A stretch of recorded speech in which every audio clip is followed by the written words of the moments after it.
abanin tun ung niong hling ding ai tan pu Paojakhup pu Paojakhup men to ai hi new so aki mu che ai le MP thaleng ho MLA ho mi som ho hi first week of December le Delhi a ki phinding ti en demand point chu ki phinna di point chu biren la to na ding aban le SA expedite hi theina ding ti hen yani it's a main a ki mu hen genuine hi lo bang chu thu chu metale hi chobang he to bang thu chu au ma hele KSO-Delhi te ong chu nikiza mat te diu ta sanomen update nen hilchet na nen ball the di hom ai lo ai le chi biren remove nen chu ki phet chu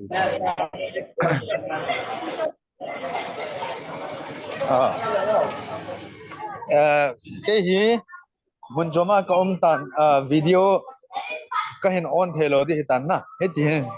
hong pao okay jeng ka teng ki jana na ko okay okay ki sei acha a phai ta na hin do question jo phana pha he nge ka za ve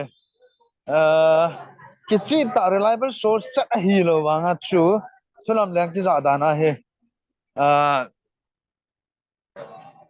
MLA ho hi jantar mantar Delhi a he protest boarding agong win it's he under the banner of MTFD kiti khan ome Manipur Tribal Forum Delhi kiti khan ome it's no ya ko boarding a hi ti thu he a ki zain chi ata ta hi ne nga hi le ke bol sa lo de he chi honest ta ka se he Manipur Tribal Forum Delhi in ei ho MLA ho banner apia spearhead a bol na ding lam piao poi Delhi a boarding wa hi le MLA hon either in P Delhi hi lo le KSO Delhi mina ke bol sa de he chiti lo wa MPFD mo ati wa hi le mi pin ki support lo de he henge ati pu Paojakhup mo age MTFD chu a full form EP hai kizana ki sei hin sei yo MTFD MTFD na Manipur Tribals Forum Delhi dikhat na tile naga MLA ho hong zau di hom adi da MTFD ki di hu naga ho zo ani pang he a hen e buizo wa he e buizo May 3rd 2023 zo cham khat chan ge an pango he chi zo wa pa na cho amo he ada thau chu tu chana he pang da lo he ya chu MTFD di la tribal he in che tribal ko sai pon kuki ko sai ya chu MTFD he KSO-Delhi en ta yong ki ta san lo anu yong ki zui lo he a ki ta san lo na kala nomenclature la nga kuki zomi mar a chi pi je a chu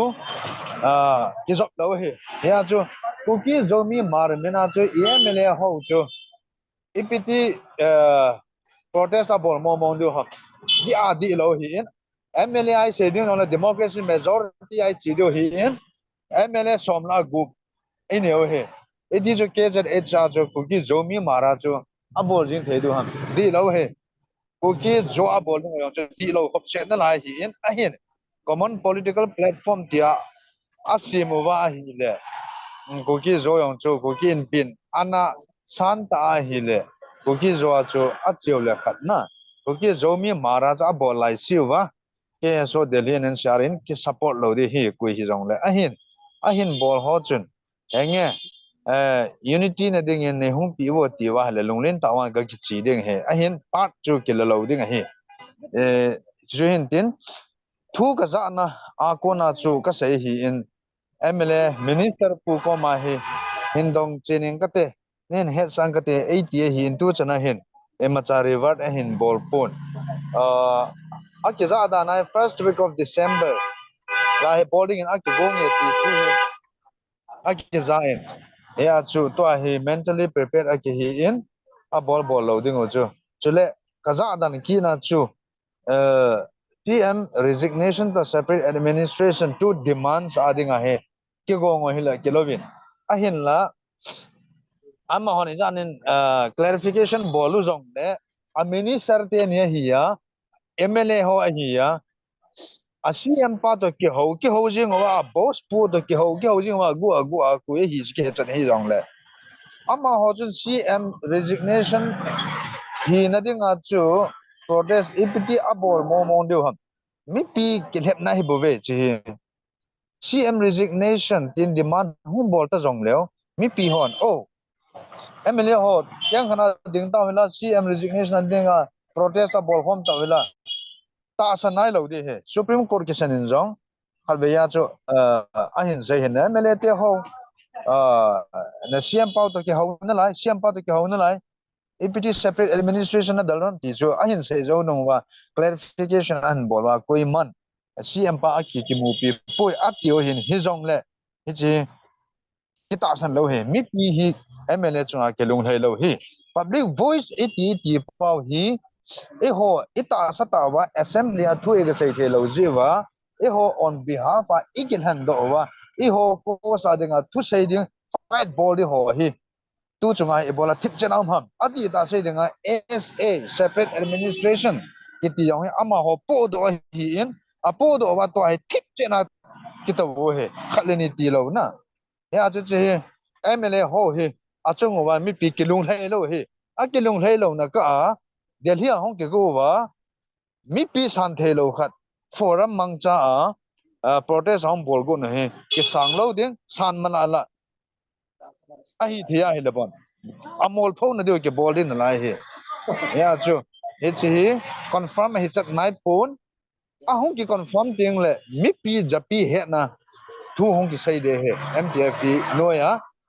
boarding a hong ki ti kha hi le a hin boarding ti mo wa right platform a hin choose kha wa either KSO or kuki in P mena aung ya lawa chat organization in full support ke peding mi pin jong full support api ding hi ti so ega se no mo hin de ka ki pa e Ipao me pu pao za khup nen sei chit chu ke chun ka het chit lo mo remorse to banga ka za ji a chu question kain raise ka hen tin pu pao za khup be athu se ya le ngi lo hin ngai ding ni pion na het team di in aman kina ading ki bauding ki tu moding ti cho de lo bin adi ipa chu mangui tin adi ipa chun chiu te ti na se